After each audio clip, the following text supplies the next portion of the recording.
प्रणाम मित्रों, मैं देव स्वरूप शास्त्री आपका स्वागत करता हूं मंगलम विद्यापीठ में। हमने पिछले एपिसोड में बात की थी हेल्थ की। एस्ट्रोलॉजी के अकॉर्डिंग हम हेल्थ को कैसे देखते हैं, एस्ट्रोलॉजी के कौन से हाउसेस और कौन से स्टार्स हमारे हेल्थ को गवर्न करते हैं, हम पिछले एपिसोड में बात कर चुके हैं। आगे आज हम बात करने वाले हैं वेल्थ के ऊपर। देखने के लिए एस्ट्रोलॉजी में हम क्या और कौन कौन से स्टार्स को देखेंगे, इस विषय में आज हम चर्चा करने जा रहे हैं।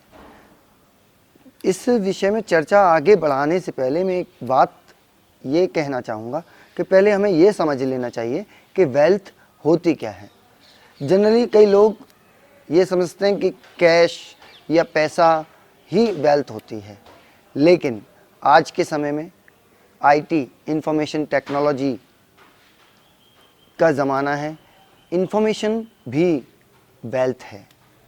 जिस किसी व्यक्ति के पास कोई नॉलेज है, जानकारियां हैं, किसी भी ज्ञान का, किसी भी हुनर का संग्रह है, तो वो उसकी वेल्थ हो जाती है।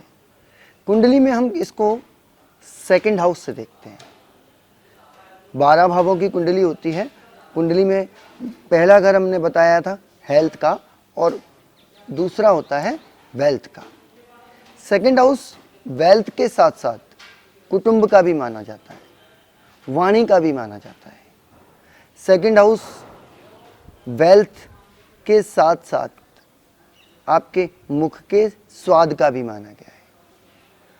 अभी अगर हम इन तीनों चीज़ों को कनेक्ट करते हैं कि कुटुंब का क्यों मानते हैं, तो अगर हम देखें कि जिसका कुटुंब ज़्यादा बड़ा होता था वो धन इकट्ठा करने में भी उतना ही ज़्यादा शक्तिशाली हुआ करता था। या आज भी जिसका कुटुंब ज़्यादा बड़ा है, अगर एक भाषा में बात करें तो इलेक्शन में उसके उतने अधिक वोट हो जाते हैं जितने अधिक उसके घर के मेंबर होते हैं।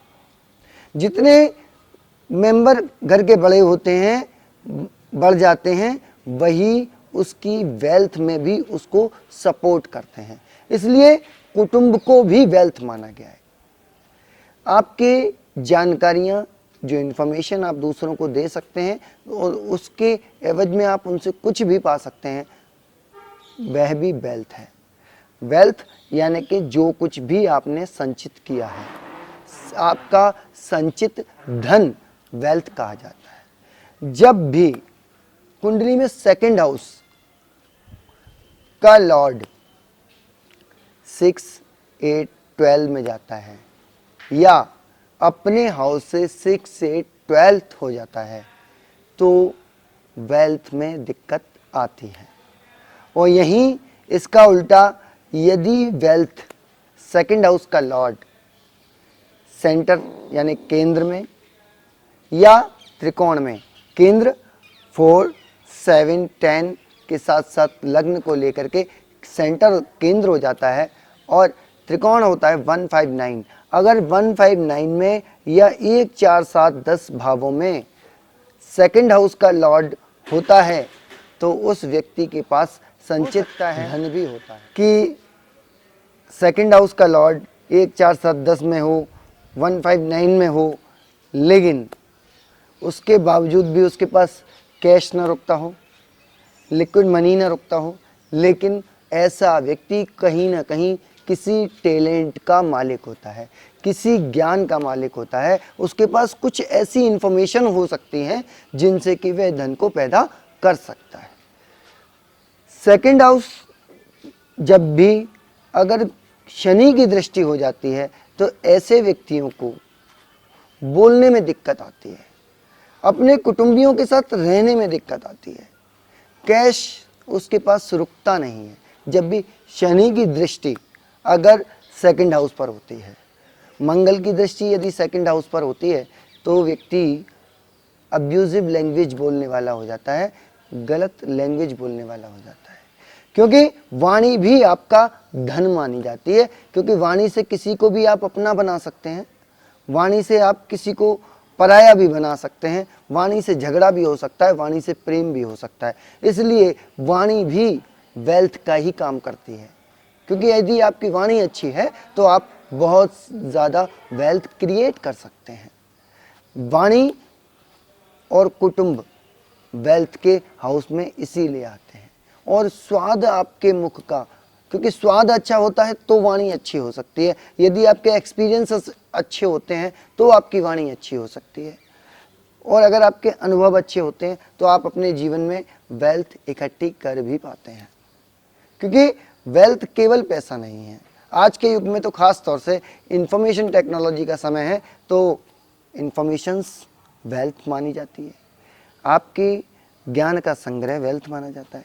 वेल्थ को क्रिएट करने के लिए या वेल्थ के हाउसेस का लॉर्ड, वेल्थ हाउस का लॉर्ड जब भी 6 से 12 में चला गया तो हम क्या कर सकते हैं जिससे कि हमारी वेल्थ और ज़्यादा क्रिएट होती रहे। बृहस्पति कुंडली में कारक होता है वेल्थ का, जुपिटर कारक होता है वेल्थ का। यदि बृहस्पति भी हमारा डिस्टर्ब होता है तब भी वेल्थ क्रिएट करने में या इकट्ठा करने में दिक्कत आती है। वेल्थ क्रिएट करने के लिए, वेल्थ के हाउस को ठीक रखने के लिए हम क्या कर सकते हैं, उसके लिए आज मैं एक छोटा सा नेचुरल रेमेडी आपको बताने जा रहा हूँ। सबसे पहले आपको अपनी वाणी को ठीक करना होता है, और वाणी को ठीक करने के लिए आप रोज़ाना 15 मिनट तक तेज़ी से हंसना शुरू कर दीजिए और उसके बाद 15 मिनट तेज़ी से रोना शुरू कर दीजिए। कहीं भी अकेले कमरे में बैठकर, कहीं भी किसी गार्डन में बैठकर 15 मिनट तक रोज़ाना तेज़ हंसना और 15 मिनट तक रोज़ाना तेज़ रोने से आपका सेकंड हाउस ठीक हो सकता है। लगेगा कि ऐसा होगा नहीं होगा, लेकिन मैं आपको इसका लॉजिक बता देता हूँ कि जो मन के भाव होते हैं वह जब नहीं निकल पाते तो वो वाणी के द्वारा निकलते हैं, और वाणी जिसकी खराब होती है उसका धन भी खराब हो जाता है।